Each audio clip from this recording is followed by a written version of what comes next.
His grip was firm but gentle as he led me through the grand halls of the mansion. The air outside was crisp, the night sky glittering with stars as we approached a sleek black car waiting in the driveway. To my surprise, he walked ahead and opened the door for me. "After you, my lady," he murmured with a playful smirk. I blinked in surprise but stepped in, sinking into the plush leather seat. He rounded the car and slid into the driver's seat beside me, the engine humming softly as he pulled onto the winding road. The ride was quiet, yet oddly comfortable. I found myself sneaking glances at him, his sharp jawline, the way his silver hair flowed under the moonlight, and those ever-watchful blue eyes. After a short drive, we arrived at a breathtaking garden. It was unlike anything I had ever seen. Rows of vibrant flowers stretched endlessly, their petals shimmering under the soft glow of lanterns. A cool breeze carried the delicate fragrance of roses and jasmine, wrapping around me like a warm embrace. I stepped out of the car, inhaling deeply. For the first time in what felt like forever, I felt at peace. A soft smile tugged at my lips as I wandered through the garden, brushing my fingers against the velvety petals, the colours, the scents, the quiet rustling of leaves. It was all so beautiful. I turned slightly and saw him seated on a wooden bench beneath a large blossoming tree. His posture was relaxed, one arm draped over the back of the bench, yet his gaze never left me. It was as if his eyes were protecting me, watching over me like a silent guardian. The way he looked at me wasn't like the cold stares I was used to.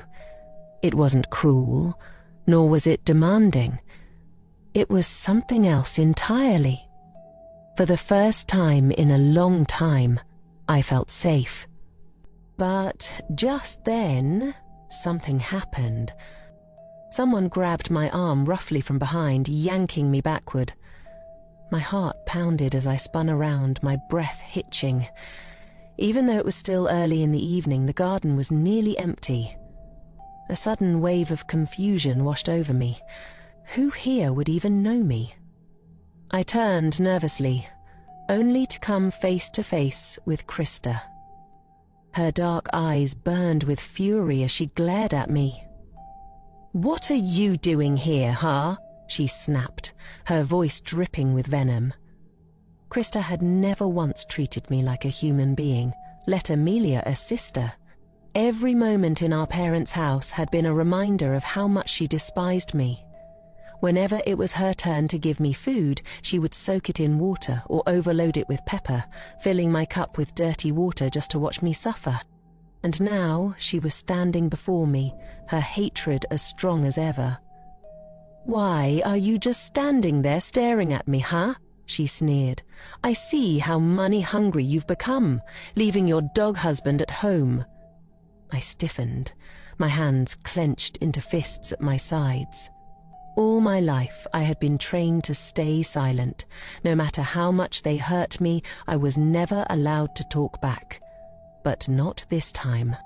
A tall man strolled toward us, his eyes gleaming with interest.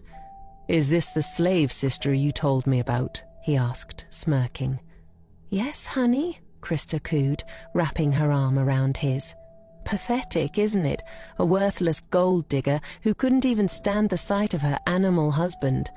I bet she's in this garden looking for some handsome guy to entertain her, since her beast of a husband can't satisfy her. She laughed cruelly, but my patience had reached its breaking point.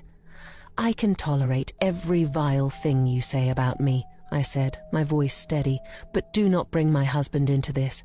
He may be cursed, but I chose to stay by his side, and I will not let you insult him." Krista's eyes flashed with rage.